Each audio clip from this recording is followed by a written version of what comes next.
Agora a gente vai ter a segunda conferência, Diversificando os Negócios, e eu passo a palavra para o nosso mediador, Reginaldo Andrade. Obrigado.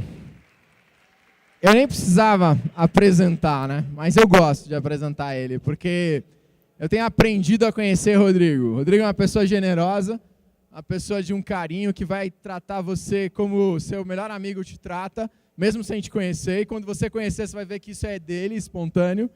E ele é uma das histórias de empreendedorismo mais incríveis. Adoraria trazer o seu Zé aqui para contar junto com ele.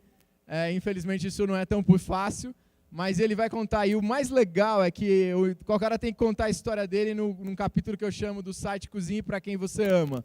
Porque o que leva Rodrigo Oliveira para dentro do restaurante é a vontade de ficar com o pai dele. Isso não é o que estou inventando, eu li que ele colocou. E esse convívio no restaurante fez com que alguém que quase foi um engenheiro ambiental, que ia ser maravilhoso para a gente, com certeza, mas a cozinha trouxe essa paixão e a gente acabou ganhando uma pessoa super especial. Vocês têm o privilégio. Outro dia, a gente é suspeito para falar que a gente fez uma premiação 2 vezes, porque a Infood tem 4 anos. E nesses 4 anos a gente fez 2 anos de premiação. Ele ganhou os 2, né, como cozinheiro do ano nos 2 últimos anos. E na última postagem eu contei para ele que a gente postou, né, que ele era o cozinheiro do ano, e a gente deve ter tido 87 comentários. Você deve conhecer Facebook, eu li todos. Nenhum deles falava mal do Rodrigo. Isso é muito difícil. Tem sempre alguém que vai dizer, esse cara é uma estrela, é um cara... Então acho que ele é um patrimônio nosso, eu torço muito para que cada vez mais ele continue fazendo esse sucesso, mas não só o sucesso, que ele cada vez mais assuma essa posição que ele tem de uma das principais cabeças do mercado gastronômico, é uma pessoa para vocês seguirem. A gente vai explorar mais isso, mas a gente quer muito que você participe perguntando. Então eu passo a palavra para o Rodrigo. Obrigado. Obrigado.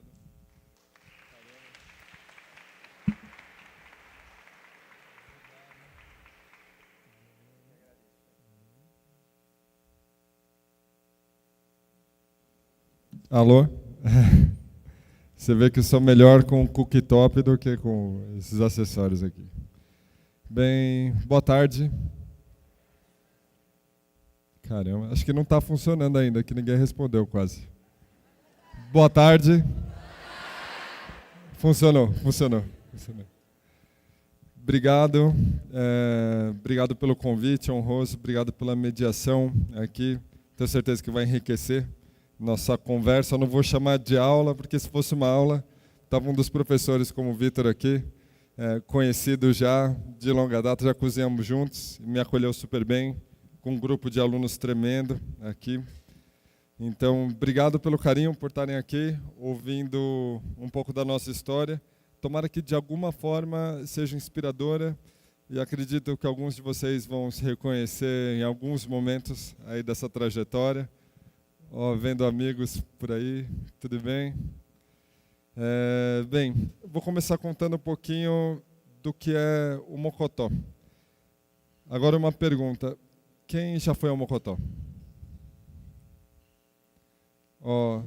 Vai ganhar uma pinga e um dadinho de tapioca quem foi falar que esteve aqui, certo? Acho que posso descer, vai atrapalhar o microfone talvez?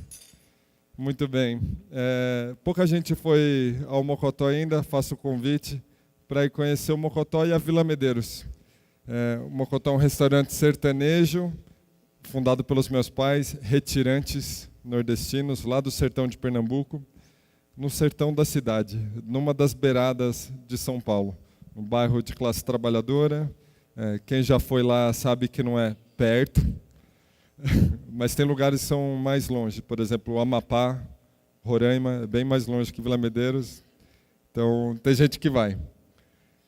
Então, meus pais se fixaram ali, montaram uma Casa do Norte, não sei se todo mundo entende o que é uma Casa do Norte, mas é um misto de empório com boteco, então vendia farinha, feijão, carne seca, queijo, peneira, ralo, era como uma embaixada nordestina, né? Um fluxo muito grande de imigrantes, aí essas Casas do Norte atendiam essas necessidades, essas demandas básicas, e a nossa não era diferente.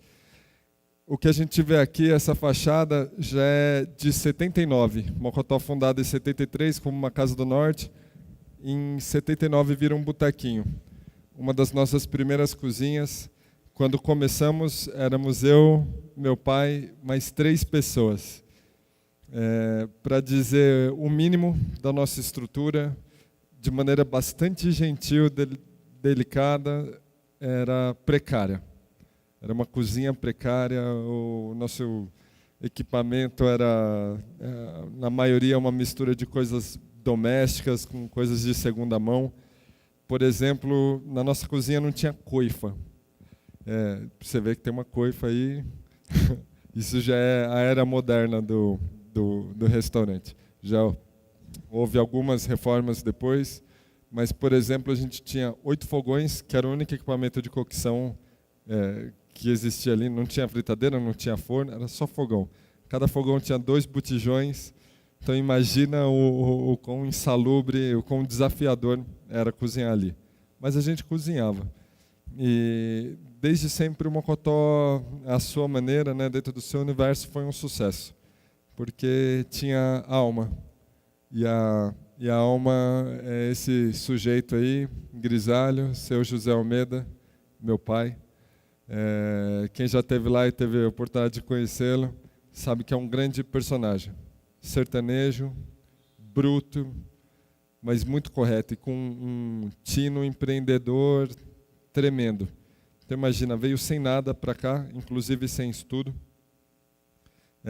Fala na nossa história que ele trouxe num saco 2 camisas e uma calça, e não é mentira. Era tudo que ele tinha, 2 camisas e uma calça. E ele fala assim, pô, mas eram 2 calças, é o que eu estava vestindo também. Eu falei, não, mas no saco era tudo que ele tinha, essa troca de roupa. Ele trabalhou em feira, metalúrgica, fundição, malharia. Minha mãe, costureira, uma grande costureira, nos ajudou também no começo. Ajudou mais a mim quando assumi o restaurante do que meu pai no começo, porque naquele momento ela trabalhava e trabalhava muito. Então ela, por muito tempo, por talvez os 2, 3 primeiros anos, era a renda da costura que mantinha a família enquanto o negócio se firmava. E aí eu vou mostrar um pouquinho, não sei se já tem o áudio desse vídeo aí,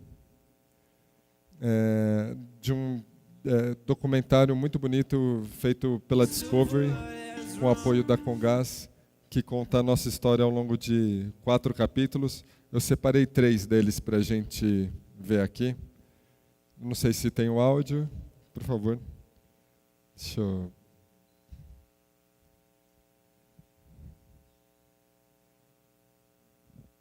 O spoiler, né? Mostrando o slide seguinte.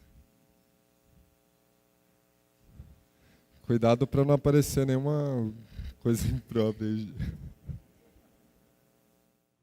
Uma coisa que aprendi muito cedo com meu pai. Quando você não tem muito, tudo é precioso. Pai e mãe sertanejos do interior de Pernambuco. Típico retirante pobre, fugindo da seca. Vieram para enfrentar a luta. Meu pai estabeleceu suas raízes aqui. Construiu muito a partir do nada. Abriu seu restaurante de comida sertaneja, a Casa do Norte Irmãos Almeida. Foi quando um prato ficou famoso, o caldo de mocotó. Comecei a trabalhar aqui aos 13 anos, mas antes de assumir a cozinha, passei vários anos na pia. No fundo, eu só queria ficar perto dele. Para desgosto do meu pai, comecei a tomar gosto pela coisa. Foi quando descobri a gastronomia, e aí minha vida se transformou.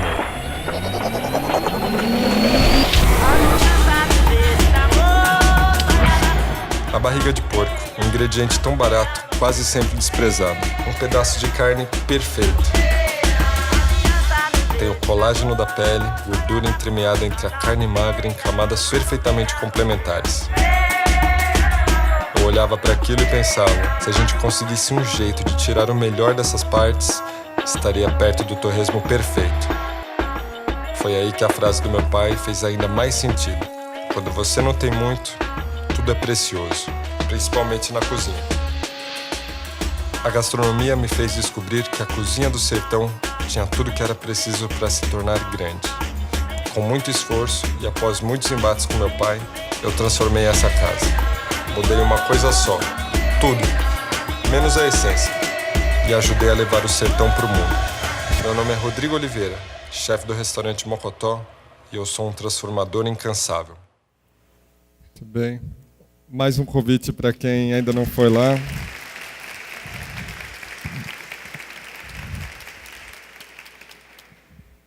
Muito obrigado pela ajuda, pessoal da técnica aí. Como explicar o sucesso de um restaurante sertanejo na periferia de São Paulo, que não tem ar-condicionado, não tem talher de prata, não tem lustres milionários, não tem taça de cristal, não tem carta de vinhos, não faz reserva. Aliás, todos os atributos dos grandes restaurantes aí de hoje. Comida sertaneja, nordestina, por muito tempo foi associado só a coisas ruins. Então, comida pesada, grosseira, feia, indigesta, pobre. É ou não é? Quando eu era garoto, falar que comia carne seca era super temeroso. As pessoas iam caçoar de vocês. E Vila Medeiros, explicar para as pessoas, né, do circuito gastronômico paulistano onde está a Vila Medeiros, também deu um pouquinho de trabalho. E como se explica isso? A gente, de verdade, não sabe a resposta.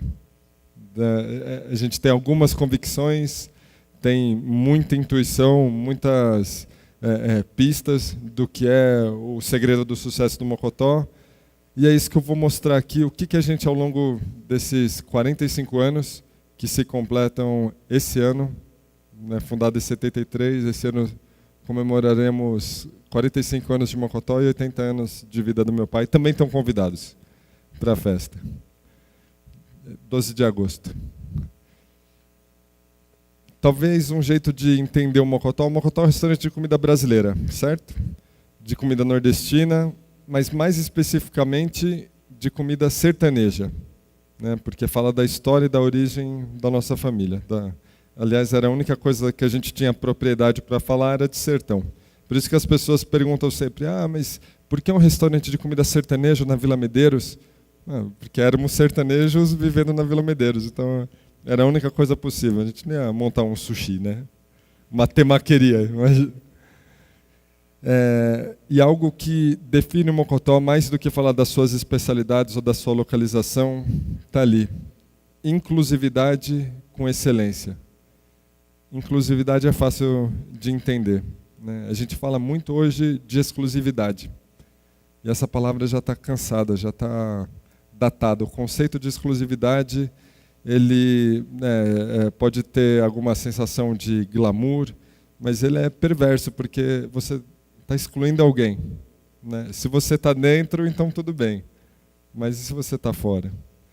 E será que numa sociedade onde o melhor é oferecido para muito poucos, será que na hora de comer a gente não podia sentar junto? Aqui a gente podia dividir a mesma mesa, talvez até o mesmo prato, e ser recebido da mesma maneira? A nossa experiência diz que sim, que se tem um lugar onde as diferenças deveriam não importar de jeito nenhum, é a mesa, é na hora de comer, na hora de compartilhar o pão. Daí vem a palavra companheiro. Sabiam que vem que vem de pão, também com quem você compartilha o pão. Isso é um companheiro.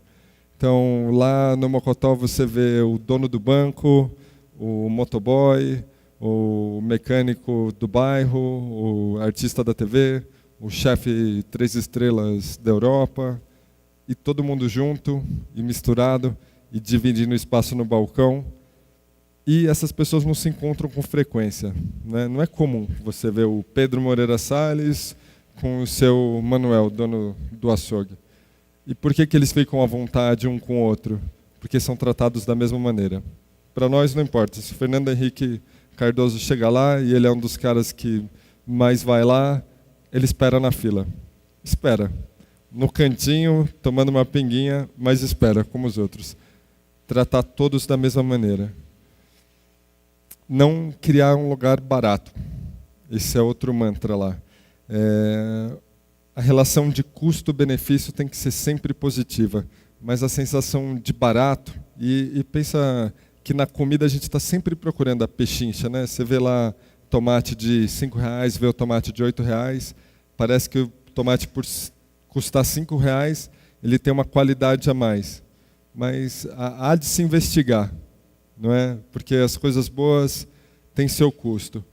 E como é que você consegue criar um lugar de bom custo-benefício, que não seja barato, que tenha excelência, focando no essencial? Se você não tem recurso para tudo, se você não vai fazer o seu cliente pagar por tudo, o que você vai cuidar?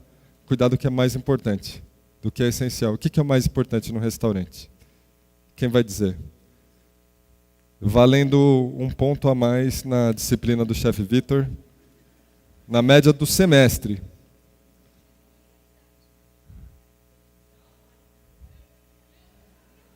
O que é o essencial? Não desperdiçar o alimento, o cliente, mais pistas. Amor. Vamos traduzir, foram ótimas tentativas e tudo faz parte da resposta. Cuidar das pessoas. Para que serve um restaurante? O restaurante tem uma finalidade. Para que serve o restaurante? E a primeira pergunta é o que é mais importante na experiência, né? Agora é outra, é a finalidade. Para que serve um restaurante? Alguém já trabalha em restaurante? Levanta a mão, o pessoal levanta assim, tipo. Pô, orgulho de ser cozinheiro. Foi a nossa classe que mudou a humanidade para sempre. Né? Foi depois do advento da cozinha, de entender a relação do homem com o cozimento, a transformação que a gente, enfim, se transformou no que é hoje. Então, com orgulho, sou cozinheiro. Caramba, tem poucas pessoas trabalhando aqui. Mas todo mundo já comeu no restaurante e deveria saber para que serve um restaurante. Ninguém se arrisca, você que...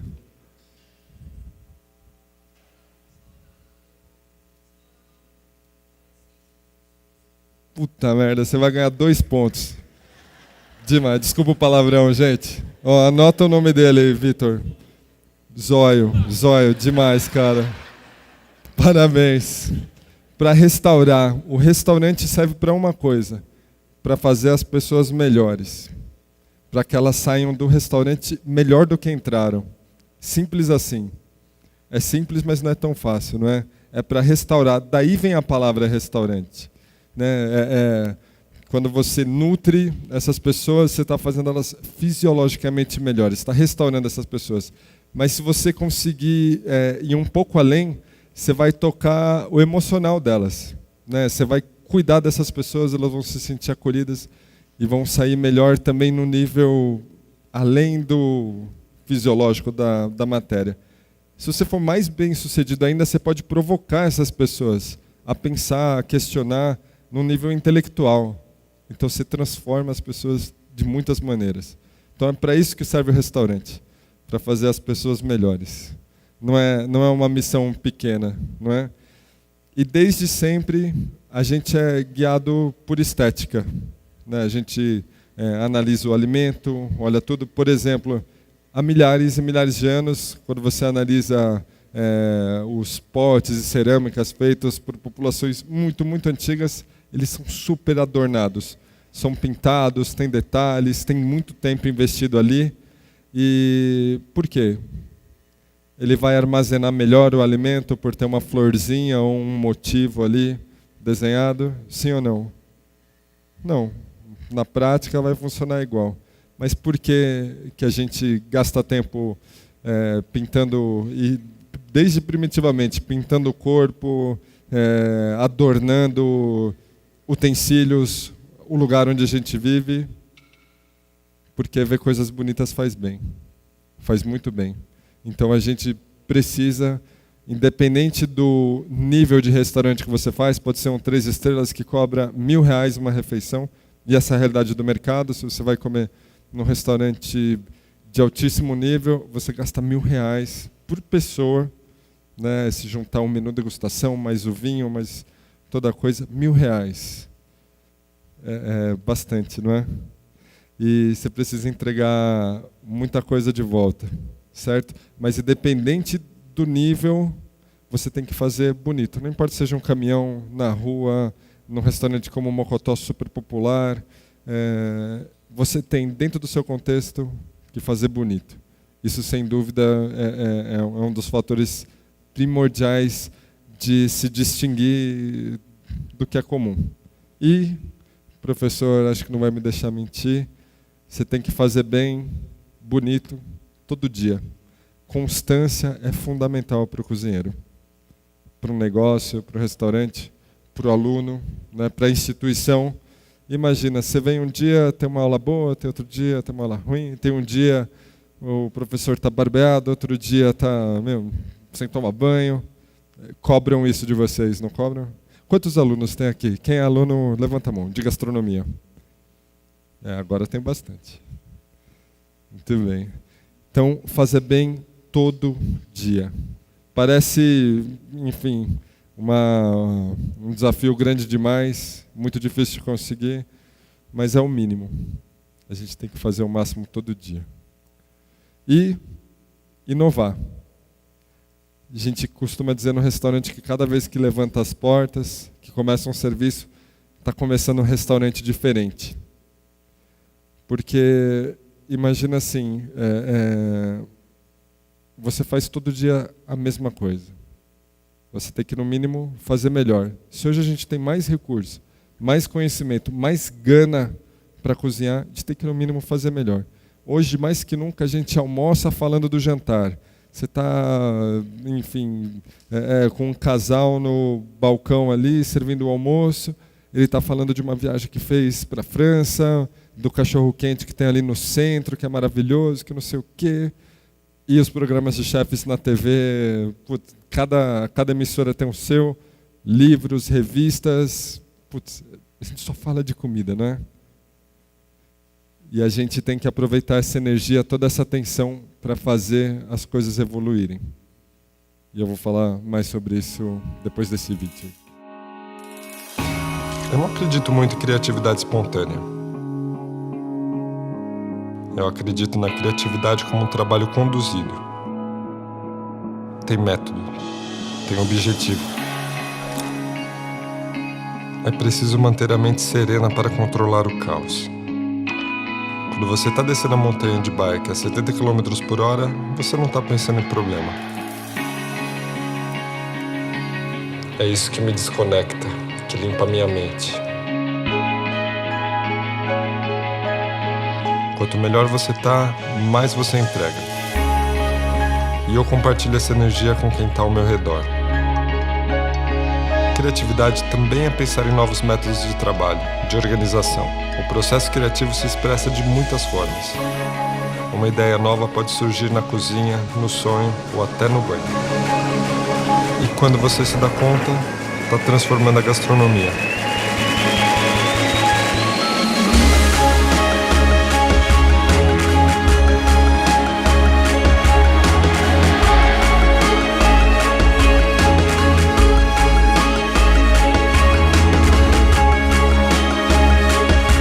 Foi assim com a criação do dadinho de tapioca, nosso clássico.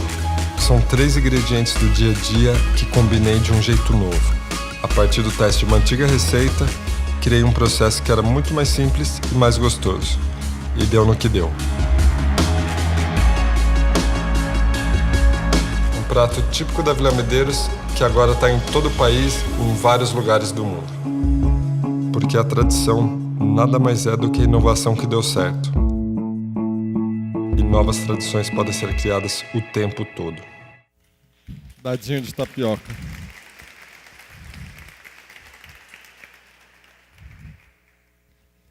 Tradição e inovação. O Mocotó está sempre navegando entre esses dois mundos, né? Tem gente que fala assim, o melhor restaurante de cozinha tradicional do quarteirão é que só tem uma farmácia e um despachante lá, então a gente é indiscutivelmente o melhor ali da quadra. Mas a visão das pessoas em relação ao Mocotó, alguns veem como um restaurante que realmente inaugurou um novo conceito de comida sertaneja dentro da cidade e do país. e outros veem como uma ode à tradição. E eu acho que os dois estão certos. Devem ter na bibliografia básica aqui do curso um livro chamado Comida como Cultura, provavelmente, de um senhor chamado Máximo Montanari. Ele fala assim, logo na abertura do livro, que a tradição nada mais é do que a inovação que deu certo. Consegue entender esse conceito? Sim. Alguém pela primeira vez fez a primeira pizza, né? Tem um caminho muito longo antes disso, mas alguém fez um negócio que parecia uma pizza, chamou de pizza e viu que era bom. E aí se perpetuou. E aí começou a repetir e fazer essa pizza mais e mais vezes. Aí uma pessoa comeu pizza e falou, caramba, isso é bom mesmo, vou fazer também. E aí mais gente viu e falou, olha, isso é bom, como é que faz? Vou fazer também. E aí de repente uma inovação se torna uma tradição.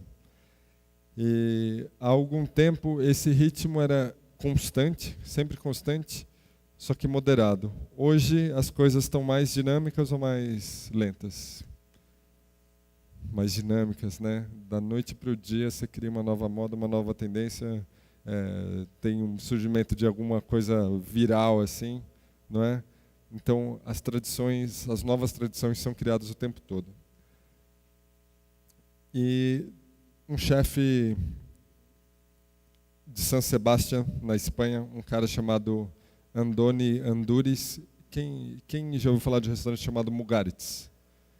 Um restaurante 3 estrelas Michelin, ou seja, um restaurante que tem a cotação máxima desse guia, que é o guia máximo do mundo. Um dos caras mais ousados e contemporâneos, mais vanguardistas que tem hoje no nosso mercado. E esse cara cujo trabalho pode soar extravagante para a maioria das pessoas, ele fala assim, que a inovação verdadeira, ela acontece aos sussurros, não é aos gritos. Ou seja, é todo dia afinando, testando, enfim, passo a passo, pouco a pouco, que você faz a mudança verdadeira. E a mudança verdadeira, ela tem que ter 2 atributos, ela tem que criar valor para o mercado e para a sociedade. Senão a invencionice por si só, se ela se encerra em si, que adianta? Né? Se ela não agrega valor, se ela não traz valor. Então esse é o Papa da criação, o Andoni, mais uma vez, dizendo isso. Legítima e legível. Quem fala isso é um sociólogo que também deve estar na bibliografia do curso, chamado Carlos Alberto Doria. Ele fala sobre legitimidade e legibilidade. Por exemplo, comer formiga. Quem já comeu formiga? Caramba, que gente aventureira. Tem mais gente que comeu formiga do que comeu dadinho. Caramba. Comer formiga. Talvez 3% das pessoas que estão aqui levantou a mão. Comer formiga é legítimo, porque há um costume, há um uso em muitas populações, especialmente no norte, claro, no Nordeste também, no interior de São Paulo também com as tanajuras, mas se for pensar nessa outra classe de formigas, formiga como condimento, por exemplo, populações muito específicas que usam isso. É legítimo, certo? Mas não é legível para a maioria das pessoas. Causaria muito mais estranhamento do que água na boca. Né? Por exemplo, se você vê uma formiga no seu prato no mocotó, pode chamar o maître que deu ruim, é um problema. Né? A não ser que seja uma tanajura que a gente adora. Mas ela pode ser também legível e, de certa forma, não legítima. Por exemplo, você chegar numa estância cultural, natural, no meio da Chapada, e você está louco para comer coisas do Cerrado, né, na Chapada dos Veadeiros ali, está louco para comer coisas do Cerrado, aí você fala, hoje vai ter a noite do temaki. Aí veio peixe congelado, veio, né, todos aqueles produtos de 3ª ou 4ª qualidade, né, porque... e aí você tem uma noite de temaki no meio da Chapada. É legível, né? Porque você conhece temaki, você já comeu temaki, você já viu, sabe o que é. Mas não é legítimo. Né? Então, encontrar esse balanço também é fundamental quando você quer passar uma mensagem maior do que carboidratos, proteínas, sais minerais. E quando é assim, quando você consegue passar uma mensagem legítima, legível, ela deixa marcas. Né? As pessoas saem de lá e saem tocadas de alguma forma, transformadas. A gente espera sempre que para melhor, né? E aí, aproveitando que muitas das pessoas aqui ainda não tiveram no Mocotó, mostrar um pouco do que é a nossa casa. Quem aqui tem vontade de ter o próprio negócio? Ou montar um negócio, trabalhar com um restaurante? Muito bem, bastante gente. O Brasil precisa mesmo desses empreendedores. Porque a gente precisa dar o exemplo desde baixo, não é? Criando ícones. Quem já esteve no Mocotó já deve ter notado esses tampos de mesas, esses tampos amarelos de fórmica, que viraram uma grande assinatura da casa. E que tem uma história. Por exemplo, quando a gente começou a modernizar, talvez, o restaurante, ou estruturar de verdade o restaurante, a gente foi atrás de móveis de verdade, porque o que a gente usava era aquelas mesas de plástico mesmo, que as companhias de bebida doavam. Então, a gente foi atrás de móveis de verdade, só que não tinha recurso. Então, eu encontrei um marceneiro ali no bairro que fazia móveis para escolas infantis.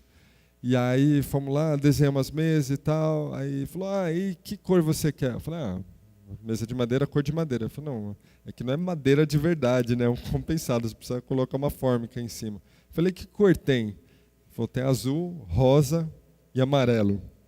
Aí, putz, amarelo, né? E aí nasceu um dos grandes ícones do restaurante, essas mesas de fórmica amarela. Então, se você vê uma cumbuca de mocofava, por exemplo, em cima de um tampo amarelo, você vai saber onde você está, imediatamente. Mocofava, um prato, quem já esteve lá, com certeza já comeu mocofava. Cozido de favas, já almoçaram? Senão aí eu nem continuo, porque...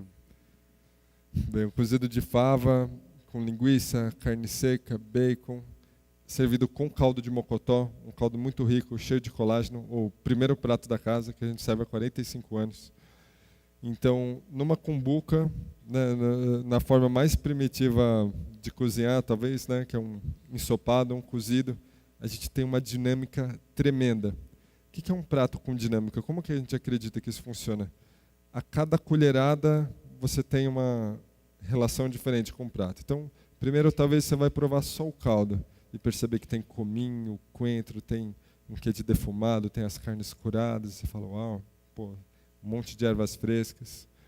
Aí você dá uma colherada na fava com a linguiça, aí percebe ainda mais a untuosidade da linguiça, esse leve defumado, e aí pega uma carne seca, e aí um pedaço de mocotó que é colágeno puro. E aí você se arrisca para um pouco de pimenta, de repente depois um pouco de farinha. E aí você cria uma relação com o prato. E da primeira à última colherada, nenhuma colherada vai ser igual à outra. E você tem texturas diferentes, sabores diferentes, tem temperaturas diferentes, né, porque tem elementos diferentes, misturados só no último segundo. E é uma cumbuca, é um cozido. Coisas que talvez você não associaria com cozinha gastronômica, né, ou com alta cozinha, como costumam falar. Torresmo. Quem gosta de comer torresmo? Caramba, a primeira vez que todo mundo levantou a mão. Não, tem um menino que está dormindo ali e não levantou. Depois alguém chacoalha ele e pergunta se ele gosta. Tô brincando, era só uma piada mesmo. Torresmo, barriga de porco. Quem sabe quanto custa a barriga de porco no açougue? R$10 o quilo? É isso? R$11,70. Caramba, deve ser a dona do açougue. Dá para fazer por 11? É isso mesmo, entre 10 e 11 reais. Carré de cordeiro. Quanto custa? Quanto? R$100 o quilo? 70, 80, 120, dependendo do fornecedor, você vai pagar de 70 a 120 reais. O que custa mais caro? Carré. 7 ou 10 vezes mais caro. O que vale mais?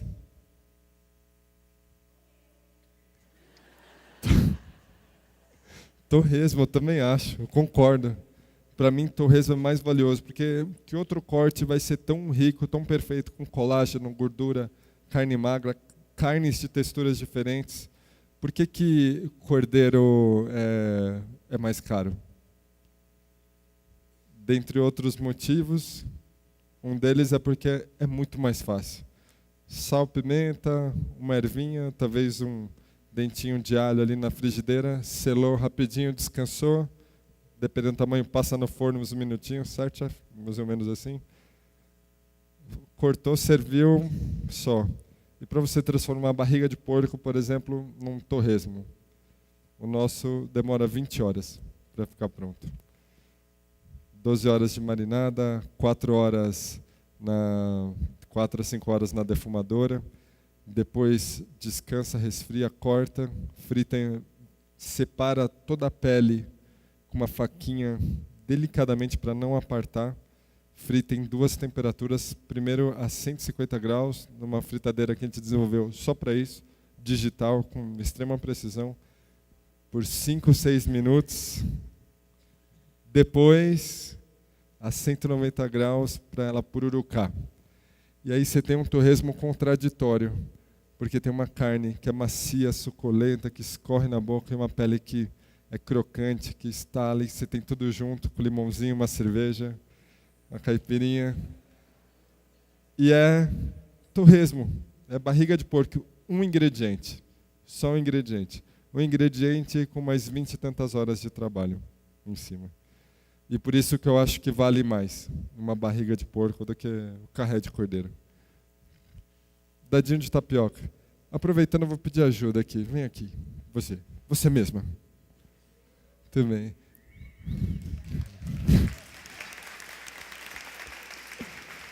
Já vi que a Juliana é popular aqui. Vamos colocar o leite para esquentar. Baixinho, já pode ligar esse, devagarzinho.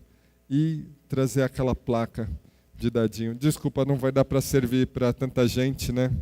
O dadinho, mas pelo menos uma pequena demonstração a gente vai fazer.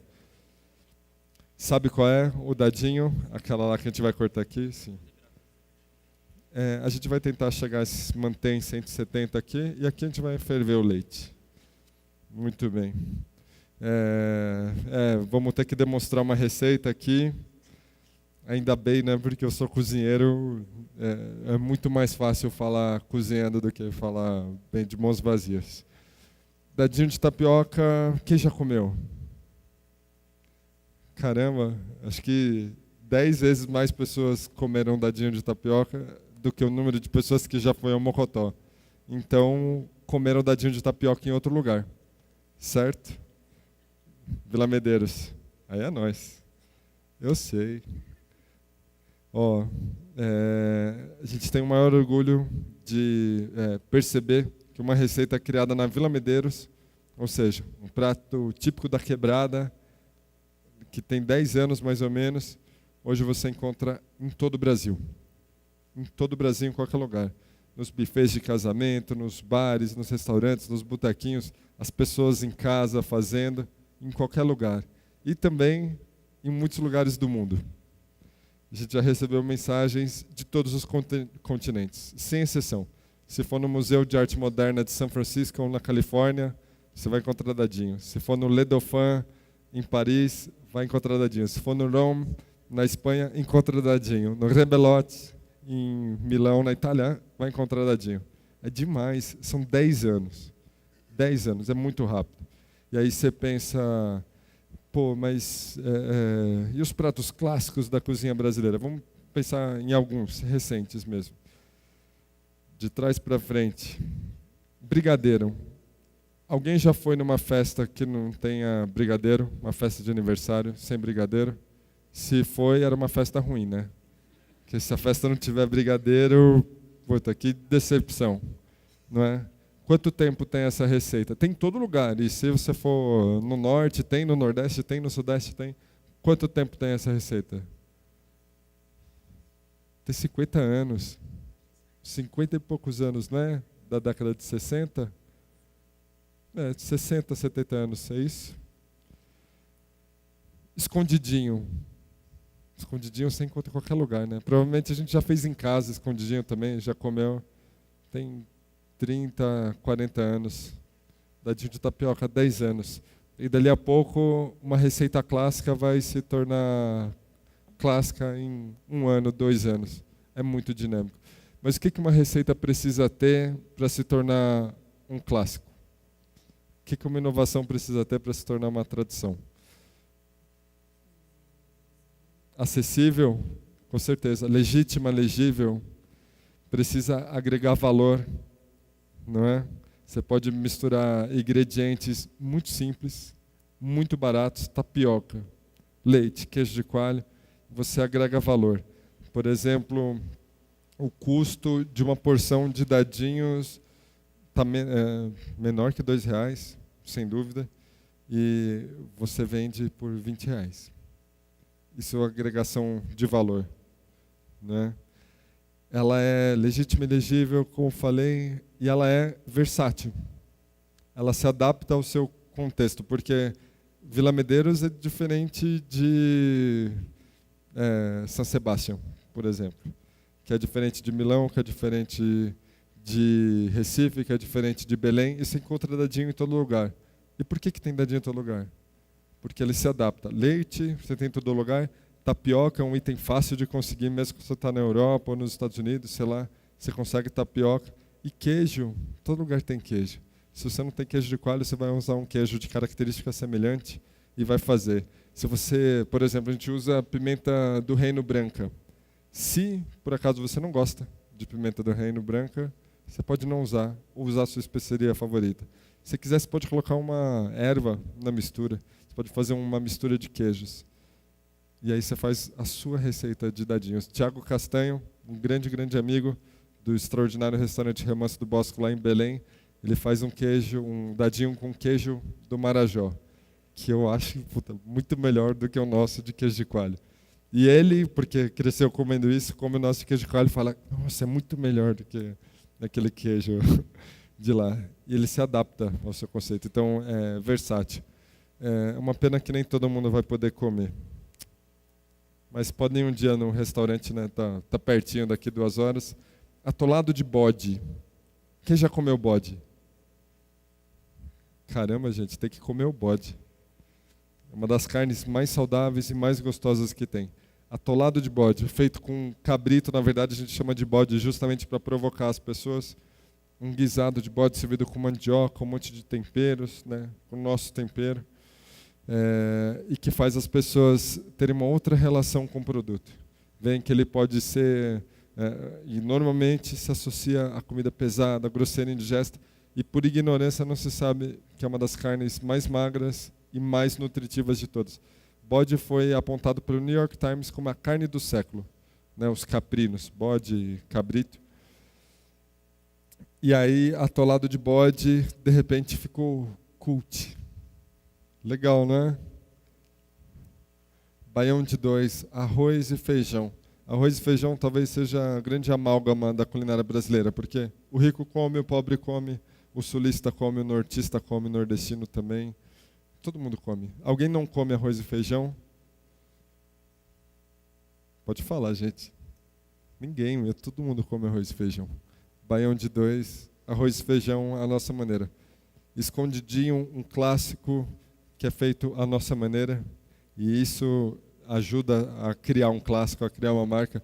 Você pode dar o seu toque, pode fazer um clássico de carne seca, mas cada um vai temperar a carne seca de um jeito, vai trabalhar o purê de um jeito. Queijo de coalho, um produto excepcional que a gente faz só passar na manteiga na chapa, servir com melado de cana, nada mais. Só que para chegar no que a gente esperava de um queijo de coalho perfeito, que é ele quente, macio por dentro e com a casquinha crocante, dourada, caramelada, a gente teve que descobrir qual a espessura ideal para cortar o queijo, para que no momento que a gente terminar de dourar o segundo lado, dentro vai estar exatamente na temperatura que quer, porque aquém ele fica esfarelento, além ele fica borrachudo. Então até nas coisas mais simples tem um tanto de ciência. Os nossos doces super tradicionais, mas todos têm um twistzinho.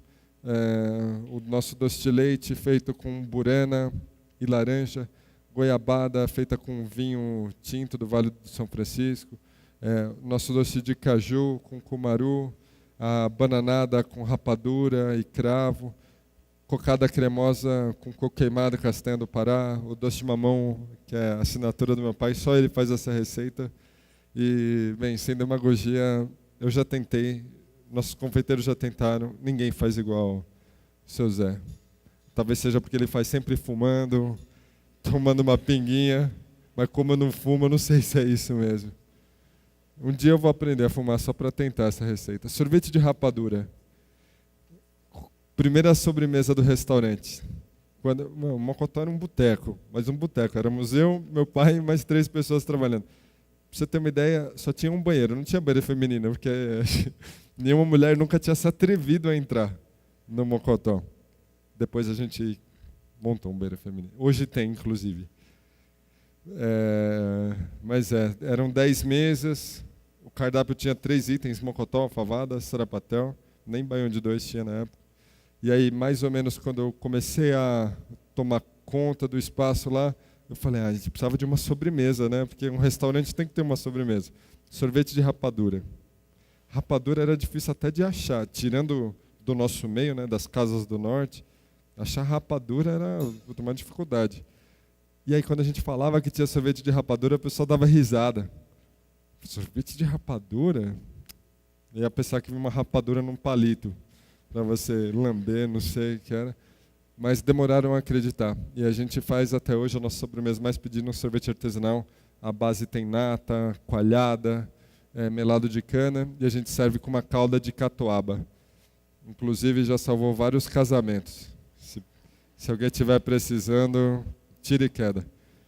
Creme brulee de doce de leite com burana, apropriação de um conceito, enfim, estrangeiro, com um produto essencialmente nosso, doce de leite de Viçosa, um burana, que é uma especiaria, algo que a gente usava para remédio, muitas vezes. Tapiocas, as tapiocas coloridas. Quem já comeu? Tapioca. Muito bem, ufa. Falei, caramba. As tapiocas coloridas, muito menos gente. Isso a gente criou há mais ou menos 12 anos, para uma aula do paladar. A gente leva para a tapioca que eu aprendi com a minha mãe, que minha mãe aprendeu com a mãe dela e assim por diante. E pensava, puxa, é um conceito tão generoso. E pensa assim, um conceito é diferente de uma receita, né? Pizza. Pizza é mais um conceito que uma receita, porque dentro do universo da pizza pode ter 1000 receitas, né? 1000 jeitos diferentes de fazer. Então a tapioca é um conceito tão generoso, você pode rechear com carne seca, com coco, com leite condensado, com queijo, com fruta, tudo vai dentro da massa, né? Agora, na própria massa, a gente começou a pensar, será que a gente não poderia interferir também? E aí, primeiro pensamento, o que a gente vai pôr na massa? Né? Se a gente pode pôr, o que vai pôr? Primeira coisa, algo que seja melhor, que faça mais sentido estar na massa do que no recheio.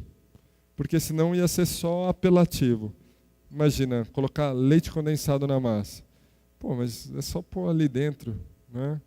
Aí a gente pensou, pô, como é que prepara a massa de tapioca? Polvilho doce, né, que é fécula de mandioca, e água.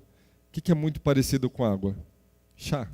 Chá muito parecido com água. Falei, isso é seguro. Então vou fazer um chá de capim-santo super forte, deixar esfriar e hidratar essa massa com chá de capim-santo, rechear com cocada cremosa, abacaxi e coco queimado. Eu falei, pode ser. Fez a primeira, sucesso. Falei, caramba, é isso aí. Aí depois a gente falou outra coisa que é parecida com água, café, não é? Tapioca de café. Puta, que demais. O que a gente vai rechear? Vamos apelar mesmo. Doce de leite, chocolate super amargo de uma fazenda baiana, doce de leite de Viçosa, que a gente deixa ele super cremoso, super levinho, tapioca de café com doce de leite e chocolate. E aí a gente falou, puta, meu, pode pôr qualquer coisa, criamos um cabeção. Tapioca de couve, de beterraba, de salsinha, de pimentão, de tudo. Aí falou, caramba, meu, é um super veículo. Então imagina de repente uma criança que não come beterraba, que não come legume, que não come cenoura, que não come couve. Você pode colocar isso na massa e é um veículo para ir bastante de qualquer um desses produtos. Você passa numa centrífuga, você tem a essência desses produtos num cozimento de 1 minuto e meio, ou seja, todas as propriedades preservadas ali. Na massa da tapioca, a criança vai comer feliz da vida, vai achar demais. Por exemplo, essa tapioca de beterraba a gente faz ocasionalmente no restaurante, recheia com queijo de cabra, mel de uruçu e rúcula. As criançadas pira, meu. Beterraba, queijo de cabra, mel de uruçu e rúcula, porque é rosa. Enfim, fica o convite também para ele provar lá. E, se nada der certo, as caipirinhas. Porque você embebeda todo mundo, aí vão achar bom de qualquer jeito. Então, se não conseguir acertar nas outras coisas, faz igual a gente. Embebeda todo mundo que vão comer e achar que é o máximo. A gente investe em cachaça desde sempre, muito antes de cachaça virar moda, de ficar cult. Por exemplo, comecei minha relação com cachaça porque muito garoto, comecei a trabalhar com 13 anos, então servia cachaça. Mas eu lembro Cavalinho, tomara que vocês não conheçam essa bebida. Cavalinho custava 20 centavos a dose. 20 centavos. E a dose era uma dose, era um copo americano, era pela metade para mais. Professor, tudo bem? Da quebrada. Ele já deve ter tomado cavalinho lá em algum momento. Sim, também. E aí eu provava aquilo e pensava, meu Deus, como é que alguém bebe isso? E eu fiquei intrigado. Falei, alguma coisa boa deve ter. Aí fui tentando, pesquisando, adestrando o paladar e falei, tem alguma coisa aqui. E aí precisava conhecer mais, comecei a ler tudo que podia. Tinha um livro publicado na época, mais contemporâneo. O primeiro que eu li foi Prelúdio da Cachaça, do Câmara Cascudo. Aí depois um livro, acho que editado pelo Senac, se não me engano, chamado Cachaça de Alambique, de uma jornalista com um engenheiro químico. E acabou, não tinha mais. Aí comecei a procurar manuais técnicos, aí logo acabou também. Aí falei, agora é ir a campo, vamos tomar cachaça. E aí peguei o carro e me lembrei ao longo de algumas viagens, vendo produção de cachaça no sul. Sabia que o Rio Grande do Sul faz uma das melhores cachaças do país? E Santa Catarina faz também, e o Paraná tem também muito boas cachaças espalhadas ali. São Paulo, Minas, Rio de Janeiro, Nordeste. E aí falei, caramba, isso é um produto de alma brasileira, né? de excelência. E aí veio, em decorrência da carta de mais ou menos 300 rótulos de cachaça, um grande trabalho com coquetelaria e Elvis Campelo já nos ajudou muitas vezes lá, né, conversando e treinando nossos meninos para fazer cachaça com o mesmo cuidado, fazer caipirinha com o mesmo cuidado, com o mesmo zelo que se faz os grandes coquetéis do mundo. E é claro, caipirinha é um clássico já, né? E aí me pediram para falar um pouco do negócio. Eu sou cozinheiro, me considero muito mais engenheiro do que cozinheiro do que gestor, mesmo tendo uma formação de engenharia antes de cozinha. E vou contar um pouquinho do negócio. Mocotó, por exemplo, um restaurante de 120 lugares que atende mais ou menos 20 mil clientes por mês. É mais ou menos gente pra caramba todo dia, numa média ponderada assim, muita gente. Mocotó também foi o primeiro restaurante da sua categoria, da sua especialidade, a conseguir unir duas coisas, né? A sensação de excelência com inclusividade. Então, os grandes restaurantes eram sempre restaurantes muito sofisticados, muito exclusivos. E foi pela primeira vez que o restaurante regionalista, né, que fala de cozinha sertaneja, foi eleito melhor restaurante de cozinha brasileira. E também, fato inédito até então, ganhar, no mesmo ano, o prêmio de melhor bom e barato. Então, restaurante com excelência e inclusividade, né? Trabalham lá mais de 60 pessoas. Dessas 60 pessoas, hoje já tem quase metade de nível superior. Desses 30 com graduação, já tem quase 10 pós-graduados, todos bolsistas. Alguns chegaram formados e aí fizeram especializações depois, mas todos com bolsas do restaurante. A gente serve, com certeza. Para ter uma ideia, mais de 5.000 caipirinhas todo mês, 6.000 dadinhos toda semana, baião de 2 e é nóis. E aí me pediram para falar da diversidade de negócios. A gente falou até agora do Mocotó, do sertão das nossas origens. Há 5 anos a gente montou um restaurante chamado Esquina Mocotó. Não foi criativa a escolha do nome, porque ele está na esquina do lado do Mocotó. Então, por isso, Esquina Mocotó. É um restaurante que, em contrapartida, quase que para equilibrar todo esse trabalho de herança do Mocotó, de origem, ele é uma homenagem ao nosso entorno. Então, um restaurante de comida paulistana, suburbana, por exemplo. Então, a gente se inspira na cidade livremente e com a benesse de São Paulo ter o mundo inteiro e ter o Brasil inteiro. Então, não importa se a gente quer fazer hambúrguer, se a gente quer fazer macarrão, quiser fazer baião de 2, tudo cabe dentro do conceito do Esquina. Com a diferença que, se a gente faz hambúrguer lá, por exemplo, a gente já fez algumas vezes. O que é isso? O que é isso?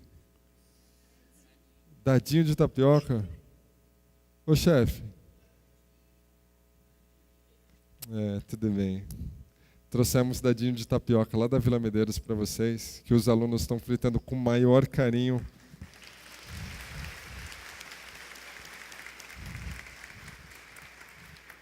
Com o maior carinho mesmo. A gente passou 1 hora lá só para acertar a temperatura da fritadeira. Né?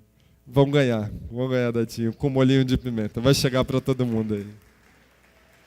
Então, esse é o Esquina Mocotó, uma homenagem a São Paulo, ao nosso entorno, à quebrada. Estava falando do hambúrguer, por exemplo. Se a gente faz o hambúrguer no Esquina, significa que a gente faz o pão, a gente faz o nosso blend de carne, a gente faz todos os nossos molhos. Se vai servir ketchup, ela é feita ali. Se vai servir maionese, obviamente é feita ali. Então, um lugar, assim como o Mocotó, que é uma ode ao artesanato. Então, é um conceito básico nosso. Se a gente não é capaz de fazer, a gente não serve. Então, se a gente serve sorvete, é porque a gente sabe fazer sorvete. Ou pelo menos, né, acredita que sabe. Se a gente faz pão, a gente serve pão, é porque a gente sabe fazer pão. Se a gente não fosse capaz de fazer pão, e por muito tempo a gente não foi, a gente foi aprendendo, a gente não servia. Melhor do que trazer pão e requentar pão e se concentrar em uma coisa que você não sabe, não domina. Não. Mas a gente achava que pão era importante, então a gente foi aprender pão.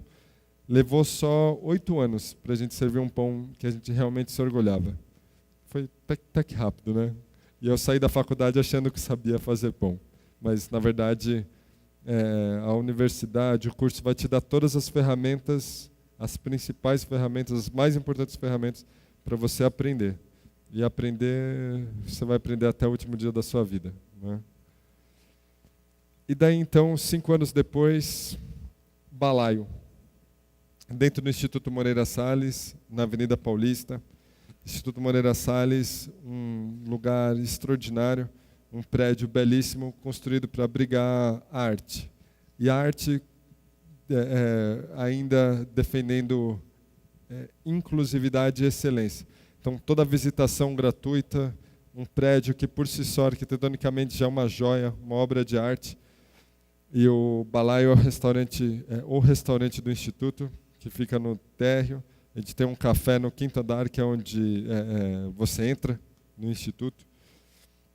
Exposições de fotografia, de arte contemporânea, de música, cinema. É um lugar imperdível. Se vão a São Paulo, precisam ir ao Instituto Moreira Salles. E, se tiver um tempinho, passa lá no restaurante, toma uma e vai comer comida brasileira. Comida brasileira, ponto. Sem as amarras regionalistas, por exemplo. O que significa para nós, no Balaio, fazer cozinha brasileira? é se inspirar livremente no que a gente tem de melhor, de produtos e conceitos no Brasil.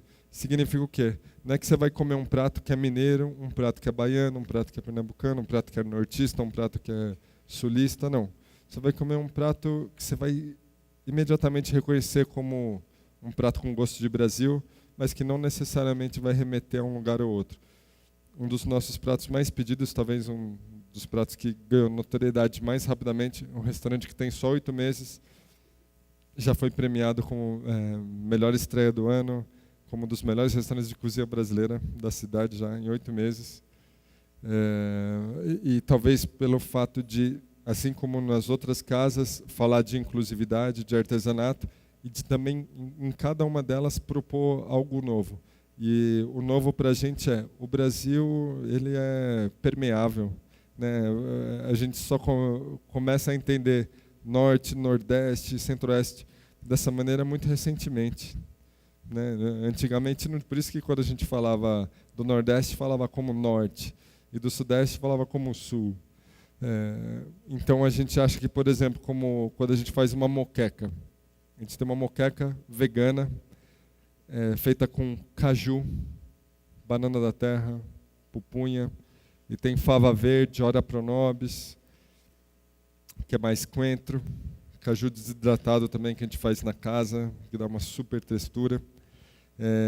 Quando a gente faz essa moqueca, usa como base um caldo de tucupi, leite de coco, dendê. Então imagina, tem o Brasil inteiro, tem Minas, tem Pará, tem Pernambuco, tem São Paulo, só que nada soa extravagante, simplesmente faz todo sentido junto, e é só por isso que a gente mistura.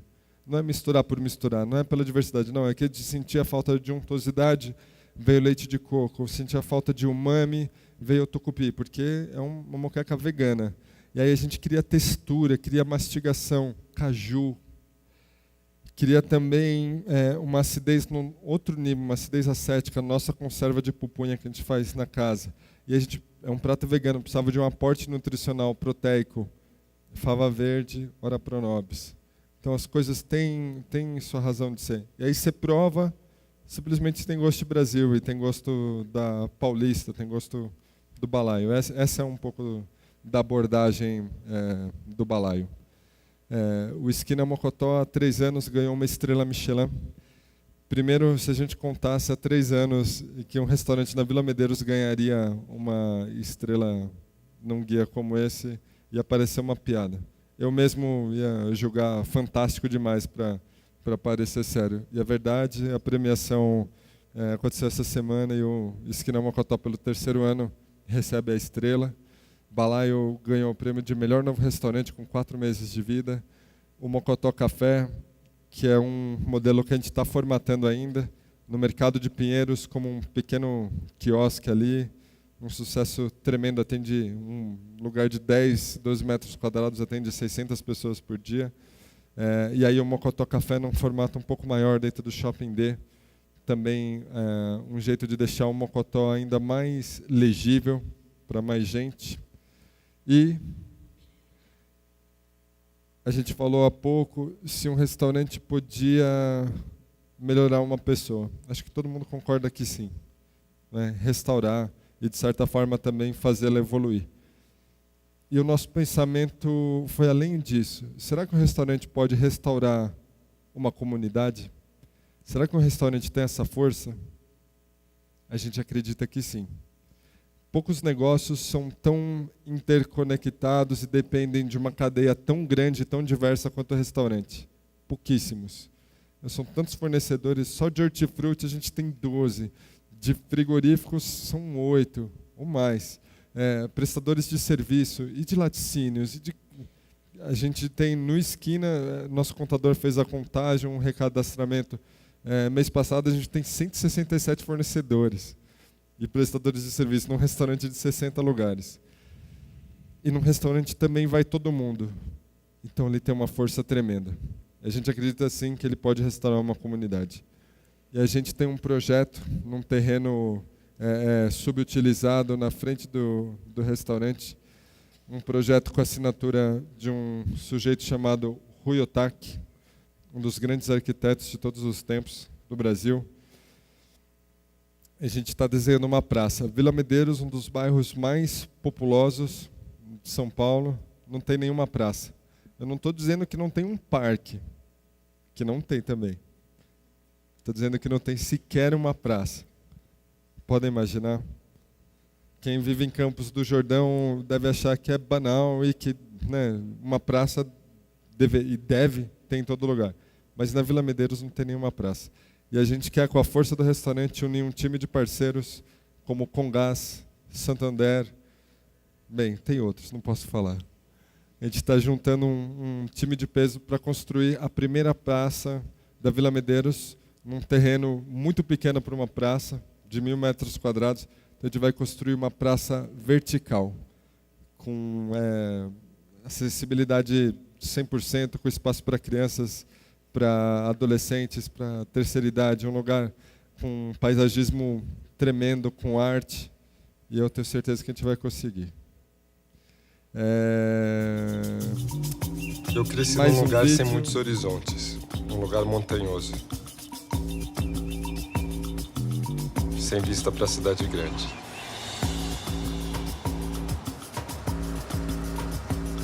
Um amigo me falou uma vez, onde a terra é mais seca, as raízes são mais profundas. Você não vai encontrar um sertanejo que não seja profundamente ligado à sua terra. Daí vem meu apego ao lugar onde estabeleci minhas raízes. A Vila Medeiros. O sertão paulistano é aqui. Só saí do bairro aos 20 anos para fazer faculdade. Estagiei com grandes chefes de São Paulo em restaurantes reconhecidos mundialmente. Hoje, são os grandes chefes da cidade grande que vêm para a quebrada. Certamente não é a vista para o mar e nem a arquitetura. São as pessoas daqui que me fazem ficar. As pessoas são o mais importante para mim. Os moradores têm uma sensação de propriedade do Mocotó. O Mocotó ajuda a transformar a região.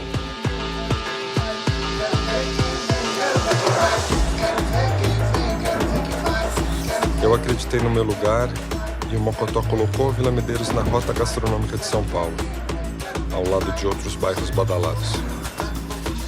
Os lugares mais evoluídos, mais justos e produtivos do mundo começaram pequenininhos. As pessoas atravessam a cidade e muitos turistas saem direto do aeroporto para comer aqui. Uma parte da minha missão é transformar a Vila Medeiros no melhor lugar do mundo. E eu acredito que isso é possível, daqui da quebrada.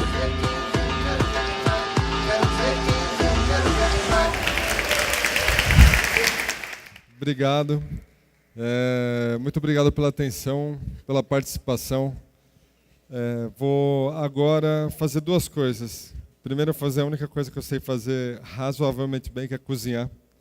Vou preparar um dadinho e, enquanto eu cozinho, e claro, a gente vai falar, né, dos pouquíssimos e simplíssimos processos que a gente vai fazer aqui do dadinho, mas queria convidar vocês para perguntarem, para, enfim, meterem um pau também.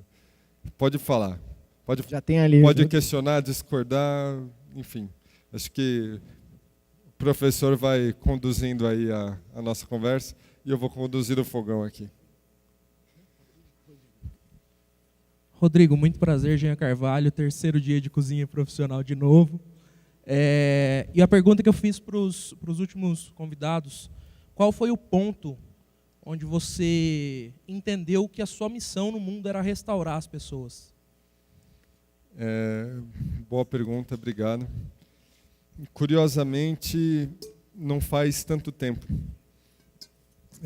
Estava conversando sobre um projeto dentro do restaurante com uma historiadora, doutora Adriana Salaileme, e num projeto de criar um curso dentro do restaurante. A gente sempre sentiu falta de um curso de hospitalidade, essencialmente de serviço, porque gastronomia, comida sem o serviço, sem o acolhimento, não é nada, ou quase nada. Então, conversando com ela sobre um curso para essas pessoas, para formá-las, para Porque servir é um dos atos mais nobres que a gente pode ter. Então eu queria que essas pessoas entendessem essa nobreza e da ferramenta, bagagem cultural, para que elas servissem qualquer pessoa com a sensação de igual para igual, que é o que a gente prega lá. E aí ela me pergunta um dia se eu sei para que serve um restaurante. Aí eu falei, claro, né, um elo entre natureza e cultura e não sei o quê, e o negócio, né, uma super resposta. Ela falou, puxa, muito bonito, parabéns, mas não é para isso não. Ela falou, um restaurante serve para que as pessoas saiam melhores do que entraram. E isso foi decisivo, isso mudou o jeito que a gente interage. A gente sempre pregou que as pessoas mais importantes do negócio são as pessoas que fazem o negócio. Se costuma dizer, né, que os clientes são a alma do negócio. São, sem dúvida, muito importantes. São tão importantes que você deve primeiro e principalmente cuidar das pessoas que fazem o negócio acontecer, para daí elas poderem cuidar das pessoas que vão nos visitar. E é isso, as pessoas que fazem o negócio são as pessoas mais importantes. Por exemplo, muito recentemente, acontece nas melhores famílias. Se eu derramar o leite aqui vai ficar bem feio, né? Na frente de todo mundo, mas muito bem. A gente acredita mesmo que o restaurante tem um poder social muito, muito grande. É só você ver, por exemplo, a história de qualquer restaurante, no nosso não é diferente, pessoas que começam de baixo, nos cargos mais básicos. Por exemplo, hoje a gente tem vários níveis de liderança lá dentro e 95% desses líderes vieram dos cargos mais básicos, ou da pia, ou eram comins, ou ajudantes, assim como eu comecei na pia também. Nosso gerente, que está na sua segunda pós-graduação, começou na pia, como eu. E ele é nosso sócio hoje, inclusive. Quem mais? Sandoval, Gilberto, da cozinha, chefe Antônio Passos, da confeitaria, nosso padeiro, Anderson. Quem mais? Betão, uma lista grande de gente. Todos vieram dos cargos básicos. Então a gente acredita assim que a gente deve transformar as pessoas, que a gente tem esse poder, mas tem que começar pelas pessoas de casa, que são elas, através delas, que você vai conseguir tocar verdadeiramente as pessoas que entram para comer. Prova disso, a gente fez uma reforma que durou 2 anos, que consumiu um dinheiro extraordinário, imagina só, e não aumentou nenhum lugar na casa. Nenhum lugar. Na verdade, a gente achou que ia perder, mas como conseguiu reorganizar as mesas, perdeu uma mesa, na verdade. Só que conseguiu arranjar essas cadeiras em outro lugar. Então, não perdemos nenhum lugar, mas não ganhamos nenhum lugar. 2 anos de reforma, um investimento tremendo, mas o que aumentou? A gente ganhou novos vestiários, ganhou uma área de descanso, um lugar onde a gente treina jiu-jitsu, faz yoga. Os vestiários são lindos, ganhou uma nova padaria, ganhou uma nova área de lavagem, uma confeitaria.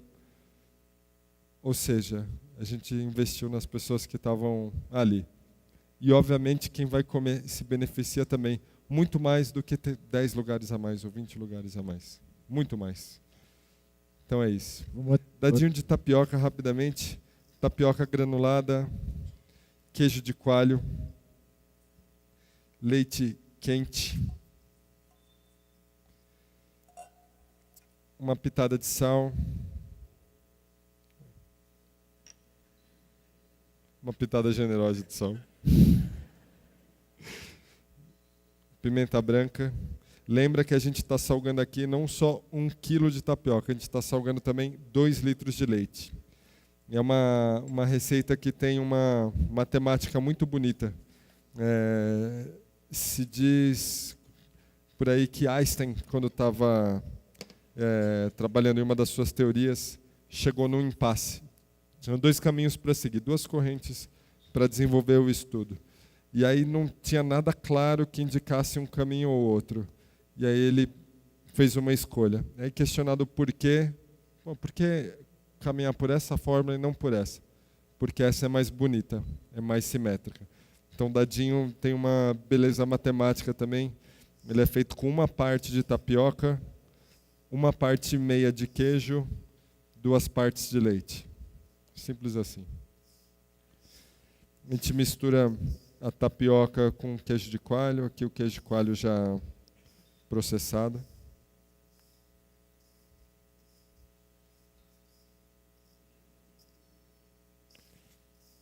Mistura bem para evitar grumos. E aí o leite na tapioca e não o contrário, porque a panela tem muito calor residual e em vez de escaldar vai cozinhar mesmo a tapioca.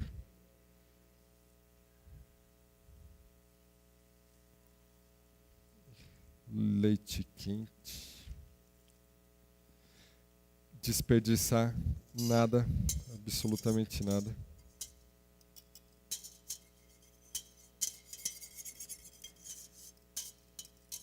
A gente tem uma obrigação ética de não jogar comida fora. E a receita do dadinho tem outra vantagem. Dessa massa, 100% vira dadinho. Não tem apara, não tem cantinho, não tem sobra. 100% vira dadinho de tapioca. A gente pode ir para mais uma pergunta. Quando der o ponto, aí eu falo. Boa noite, Rodrigo. Do ponto de vista do empreendedorismo, a gente sabe que o seu pai iniciou a história de vida de vocês aqui em São Paulo com a Casa do Norte. E para quem conhece sua história, sabe que chegou o restaurante e você que, na verdade, revolucionou tudo, né? Veio o Mocotó, veio a esquina, veio o café, o Mocotó Café, e em seguida veio o Balaio. Eu queria que você desse... Sabe até a cronologia perfeita. Eu queria que você desse um conselho para a gente, futuros empreendedores, de como a gente atingir esse objetivo, como atingir nossos sonhos e ter um sucesso como você tem hoje. Essa é uma pergunta que a gente vai precisar de mais 1 hora, talvez. E, como eu falei, eu tenho pistas. Eu não tenho certeza exatamente do que é, senão talvez já teria 10 restaurantes ou 50. Mas... Tem muitas coisas que fazem um empreendedor de sucesso, né? Claro, o esforço, a transpiração. Eu, por exemplo, quando estou entrevistando um cozinheiro ou qualquer candidato a qualquer vaga, prefiro sempre encontrar os traços que apontam para o cara esforçado do que para o talentoso. Muitas vezes o talentoso se acomoda no próprio talento e... enfim, acaba desvirtuando, né, a sua jornada. Mas o esforçado não. E esse é o meu caso. Eu sou do time dos esforçados. Me formei com gente que eu julgo, talvez ter muito mais talento do que eu, que acertava mais fácil, enfim. Mas eu não me importava de testar a mesma receita 1000 vezes. E depois de 10 anos, 20 anos ou 30 anos servindo a mesma receita, a gente nunca acha que está boa o suficiente. Torresmo, por exemplo, você precisa voltar lá porque já tem uma nova versão, a gente já está fazendo de jeito diferente. Um prato consagrado que vende milhares de unidades, que é conhecido no mundo todo também, mas que a gente achava que ainda não estava bom. Ficava bom 90% das vezes, mas a gente queria que ficasse bom no mínimo 99,9% das vezes. E aí a gente mudou o método, depois de 30 anos. Fazendo, claro, nesses 30 anos a gente já mudou algumas vezes, mas mesmo depois de atingir uma receita consagrada, a gente nunca se cansou, nunca se acomodar. Se eu puder dar uma dica só, talvez nem seja a principal, mas é uma das mais importantes, você tem condição de fazer melhor a cada dia. E não é demagogia, nem balada de autoajuda, é prática mesmo. Por exemplo, costumo dizer, rapidinho aqui, quando a massa já ganha peso, quando você já não percebe o leite mais solto, você vai espalhar numa placa, de preferência de cantos retos, porque aí você vai aproveitar tudo. Se for uma placa arredondada, você pode aproveitar tudo, mas vai ter um dadinho meio tortinho. Se você usar uma placa reta, professor, me ajuda. Vou colocar aqui. E aí a gente vai simplesmente chacoalhando a assadeira para essa massa se espalhar, pode bater. A placa um pouco maior do que a receita, mas basicamente você vai, de acordo com o tamanho da sua receita, encontrar uma forma que vai dar a altura que você quer o seu dadinho. Um dadinho tem que tamanho? Qualquer tamanho, contanto que seja proporcional. Então, se você fizer uma placa mais baixa, se você quiser um quadradinho, você vai ter um quadradinho menor. Se fizer mais alta, você vai ter um quadradão. Eu acho que isso, para fins explicativos, está bem. E eu não sei se a gente tem plástico aqui. A gente vai cobrir com filme para evitar que se forme uma película aqui. Deixar esfriar. Colocar na geladeira. Esperar gelar, cortar e fritar. Simples assim. Não tem que empanar, não tem que bolear, não tem... Temperatura de fritura, 170 graus. Outro segredo que eu vou mostrar agora. Rodrigo, mais uma pergunta aqui. Muito bem. Eu acho que isso é o que eu acredito. Se você troca o saleiro do seu restaurante, a gente usava um saleiro encardido de plástico, feio de doer. Quando a gente trocou por um modelo simplesinho de vidro, a gente já tinha um restaurante melhor. Quando a gente comprou nosso primeiro forno combinado, a gente já tinha um restaurante melhor. Quando contratou uma pessoa a mais para ajudar no serviço, já tinha um restaurante melhor. Afinou a receita, já tinha um restaurante melhor. E a gente é capaz de fazer melhor, um pouquinho melhor cada dia. Por isso que eu digo para o nosso pessoal, a gente tem que todo dia abrir um restaurante diferente. Se quiser deixar aqui para as pessoas tocarem depois, se tiverem curiosidade. E aí, depois de descansada, de resfriada, de esfriar e depois resfriar, você vai ter algo assim. Olha só. Quem já fez dadinho em casa? Sim? Muito fácil, né? Deu certo. Alguém fez e deu errado? Ninguém vai falar, né? Agora, duvido. Duvido. Rodrigo, vou fazer mais uma pergunta aqui. Boa noite, Por favor, Rodrigo. quem é que vai perguntar? Aqui. Eu sou o Olá. Felipe. Então, Rodrigo, a gente tem visto hoje muitos programas difundindo técnicas culinárias, como se portar como um chefe, qual a ideia de ser um chefe. Em contrapartida a isso, a gente tem chefes em grandes capitais, em até lugares menores, como você foi no seu lugar, como a galera do Capivara, na Barra Funda, que tem desenvolvido uma alta gastronomia de uma maneira acessível e testando insumos e contactando produtores locais. Você acha que a gente está num movimento de difusão de novos cozinheiros que vão chegar nesse ponto, procurando a comunidade deles para se desenvolver e tornar a questão do prato rápido e usual na grande capital como um prato de alta gastronomia? Ótima pergunta, sem dúvida.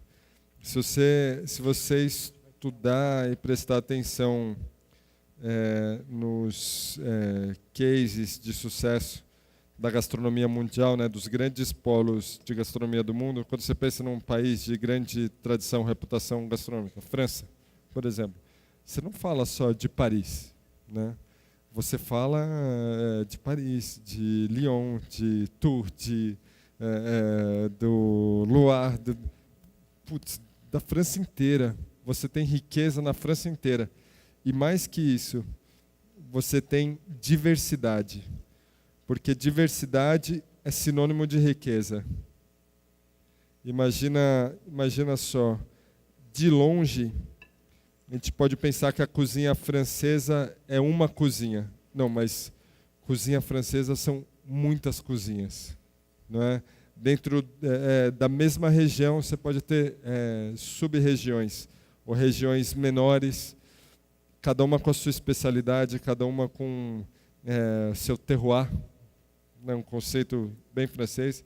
Isso é no mundo todo. A cozinha italiana, são muitas cozinhas italianas. A cozinha brasileira, são muitas cozinhas brasileiras. E a gente só vai ter grande cozinha brasileira quando a gente tiver grandes cozinhas locais, quando a gente tiver diversidade. Quando alguém que vier comer em São Paulo vai ficar encantado e louco para vir subir a montanha, porque as coisas que ele comer aqui, só vai conseguir comer aqui. E o que ele comer aqui vai comer melhor do que em qualquer outro lugar. Não necessariamente temaki, não necessariamente não sei o quê, mas o que ele comer aqui vai contar a história desse lugar, desse povo, né, dessa paisagem.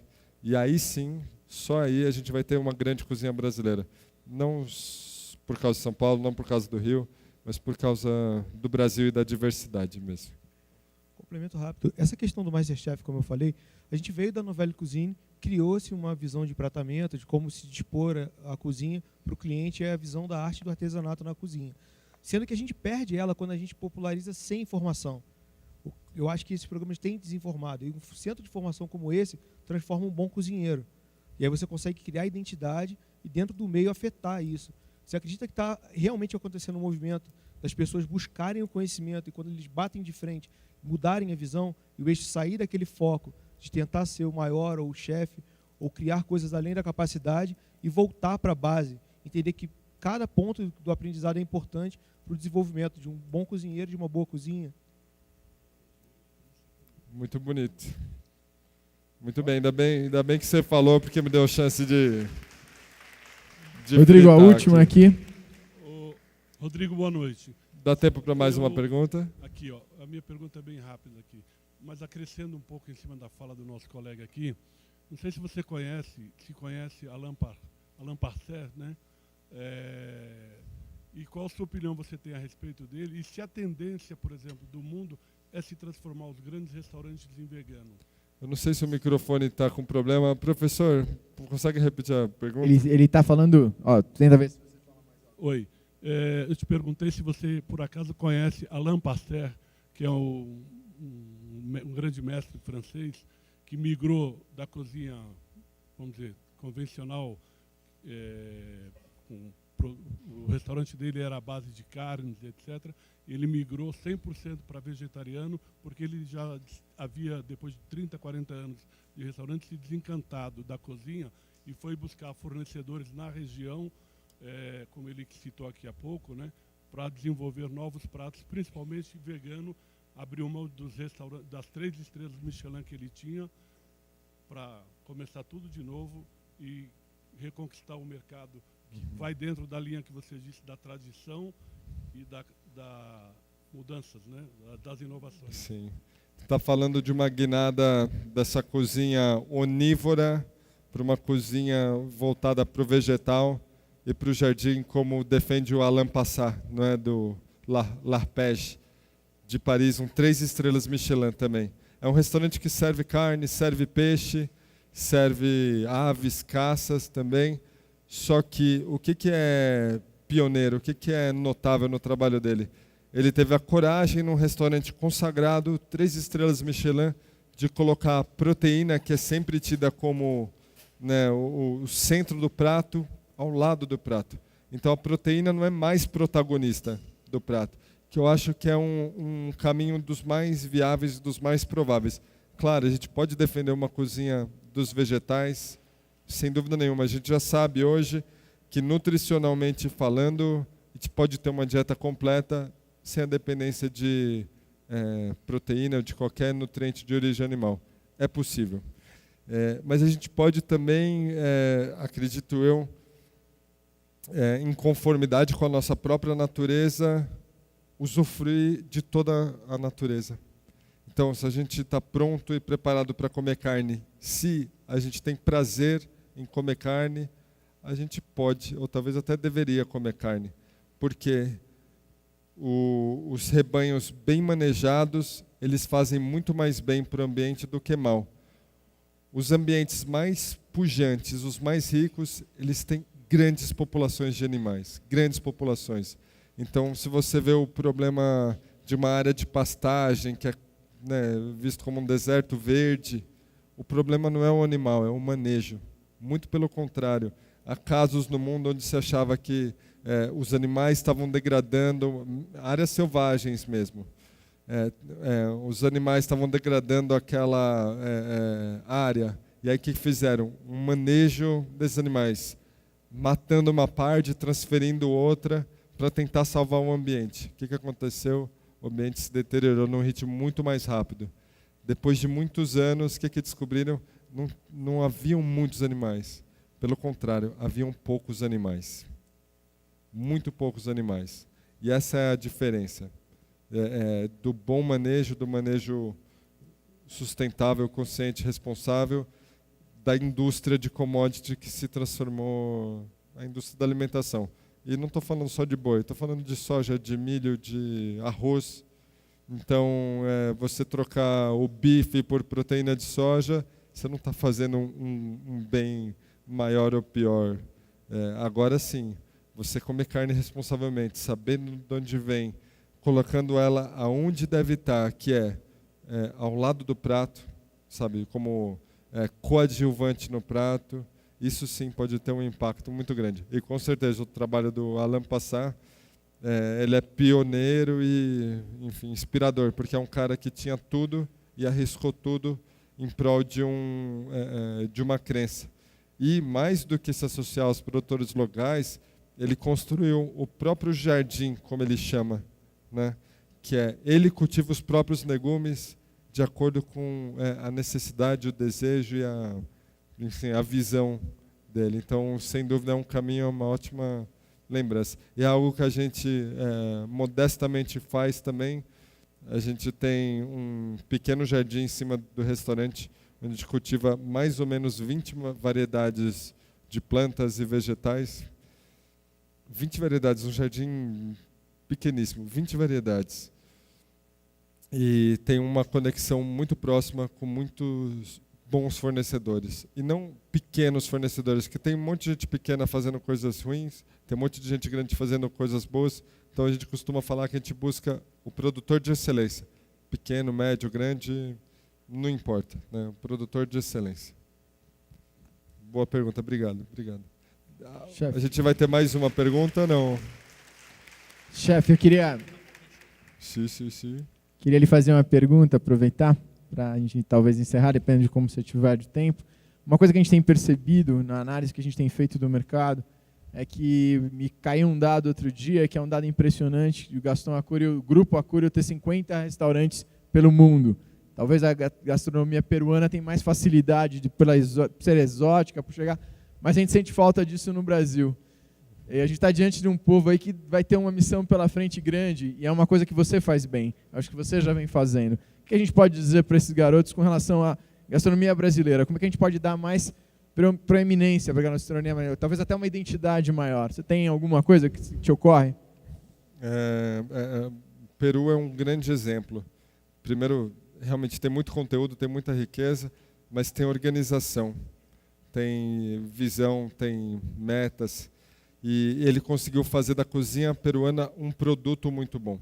Então, riqueza a gente tem, material humano a gente tem. Olha aqui quantas pessoas ouvindo um cozinheiro falar, estudando gastronomia. Agora falta organização para transformar a cozinha brasileira em um bom produto. Por exemplo, o churrasco. As nossas churrascarias, steakhouse. São um grande produto. Hoje você encontra no mundo inteiro. Você vai numa cidade como Nova York ou Los Angeles, você tem 2 dúzias de churrascarias brasileiras. E é claro, isso é um pedaço da nossa cozinha, mas eles conseguiram criar um código, um formato que é facilmente reconhecível, reproduzível, e aí colocam isso no mundo. E a nossa meta é realmente fazer da cozinha brasileira um bom produto e levar para o mundo. E para quê?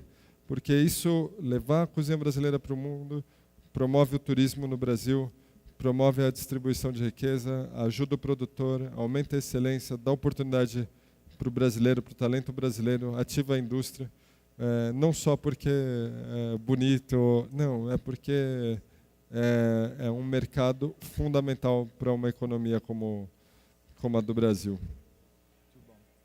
Dá tempo de mais uma? Como é que a gente está? Não sei, Paula. Uma pergunta enquanto aqui, o dadinho fica pronto. Uma aqui, Ju. O Zé vai te fazer uma pergunta.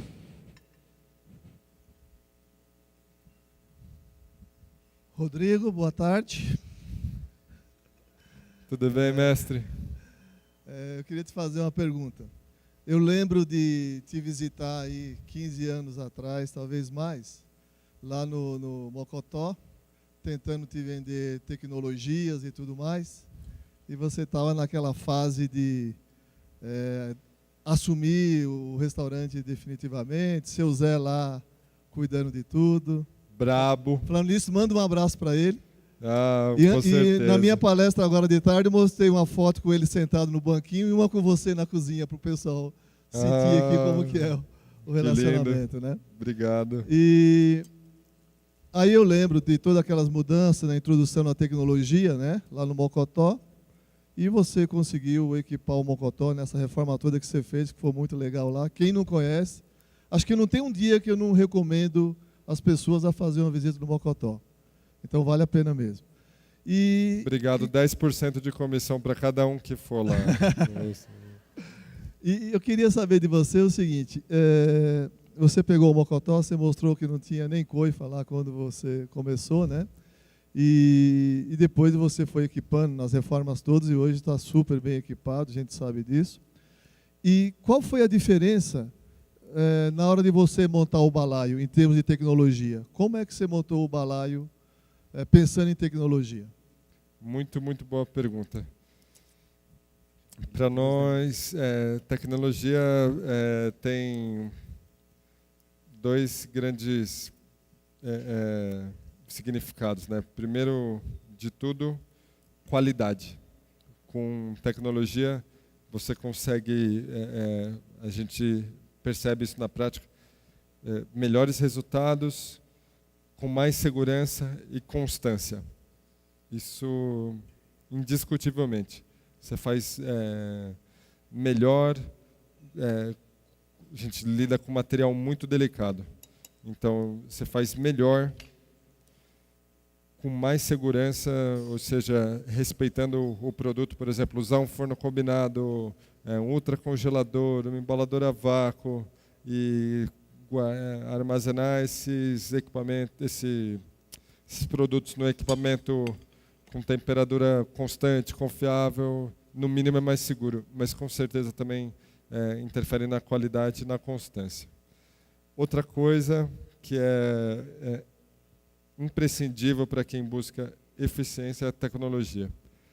Então, imagina o balaio, foi um ótimo exemplo, um restaurante dentro de um instituto de arte, cada centímetro quadrado lá disputadíssimo, por exemplo, é um projeto arquitetônico belíssimo, mas que impõe também seus desafios. Então, por exemplo, tem um salão, tem a cozinha, e entre o salão e a cozinha um monta-cargas que é usado para subir e descer as obras de arte, que caberiam 2 caminhonetes juntas, por exemplo. Então, a gente teve que criar um layout para a cozinha novo até para a gente, diferente de todas as nossas outras casas, e em muito pouco espaço, em pouquíssimo espaço. E como é que você faz para um restaurante de 70 lugares, mas que atende no almoço de domingo, por exemplo, 300 pessoas, no almoço de segunda, entre meio-dia e 2 da tarde, 150 pessoas, atender essas pessoas com agilidade, com qualidade, com segurança, com constância, tecnologia. Então, por exemplo, na cozinha principal, né, no nível do restaurante, a gente tem 2 fornos combinados, montados um em cima do outro, um que fica no vapor o tempo todo, outro no calor seco, 220. Do lado, um forno a carvão, como um Josper, mas feito no Brasil, pela Berta. Aí, chapa francesa, banho-maria, 4 bocas de fogo. À direita disso, a praça de petisco, com 4 fritadeiras, as 4 digitais. Atrás, na linha de assemblagem, como a gente fala, os termocirculadores, equipamentos que têm precisão de cocção de décimos de grau, devem conhecer. Você ajusta o equipamento para cozinhar 63,3 graus Celsius, por exemplo. Do lado da confeitaria e garmanger, Pacogette, Thermomix, todas essas super traquitanas. Na cozinha de baixo, mais um Rational de 10 GNs, do grande, mais um ultracongelador inox, mais embaladora a vácuo, enfim. Câmaras frias e... Enfim, o que você imaginar de aparato para um restaurante a gente tem lá. E inteligentemente desenhado, acoplado para ocupar 100% do espaço possível lá. Então, Tecnologia, eu não posso nem dizer que faz o nosso trabalho melhor. No nosso caso, o Mocotó, mesmo tendo mais espaço, é um restaurante que atende 20 mil pessoas. Então, para o volume de comida que produz, é um restaurante pequeno. Então, para o Mocotó, para o Balaio, para o Esquina, para o nível de excelência que ele prega, não é que a tecnologia facilita a nossa vida, é a tecnologia que faz esses restaurantes possíveis. Se a gente não tivesse a tecnologia, a gente não teria esses restaurantes. Podia ter outra coisa, podia ser outro formato, mas a gente só consegue fazer o que faz, como faz, na quantidade que faz, na velocidade que faz, por conta da tecnologia. Chefe, Obrigado. Muito obrigado, chefe. Uma salva de palmas. Obrigado a vocês.